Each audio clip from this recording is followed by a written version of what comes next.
Oh, eto naman yung resign na Alan Cayetano, di ba? Ang tanong, paano sila makakaikot, yung 18 sundalo? No U-turn at nakaharang. Nakaharangan na to, yung mismong main gate sarado. Mismong main gate sarado. Ito, tayo. Ayun ang main gate ng Senado. So sa sarado, inarangan. Kanina yung sinasabi ko, dapat kung galing tayo sa GSIS, dapat nakakaliwa na yung grupo ng 18 sundalo. Pero larangan. Ang ginawang pagharang dito ng ating kapulisan ay letter U.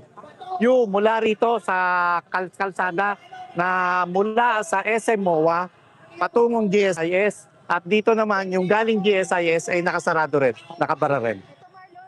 Natin sa sideline no, nandito naman yung mga protesters against the Dutertes. At maaaring maganda rin ang kanilang ginawang estilo dahil sa banda roon naman ang mga supporters. Pinagwalay nila. Ang tanong ngayon, makakapasok ba? Makakapasok ba ang Dahil sila ay sasalubungin. sila ay sasalubungin? No? So, dapat makapasok sila. Yun lang ang main concern natin ngayong oras na to, no? Makapasok yung 18 sundalo at hindi sila dapat harangin, hindi sila dapat pigilin. Marlon, ito syempre obviously nakamula, no?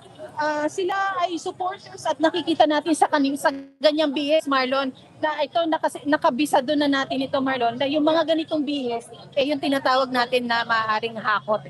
Oh, mahakot, bayaran. Kaya in fairness naman, no, yung mga bayaran na sa taga-suporta rito ng administrasyon, in fairness naman, maayos naman sila at organisado at wala pa naman tayo nakikitang anumang kaguluhan. Although sa kabilang banda po ay gumagawa naman ng kanilang sariling programa yung mga taga-suporta doon sa 18 sundalo. Ulitin natin, sa mga oras na ito, ang napaka-importante mangyayari po dapat ay makapasok yung 18 sundalo na silang tunay na maglalabas ng katotohanan hinggil sa flood control scandal.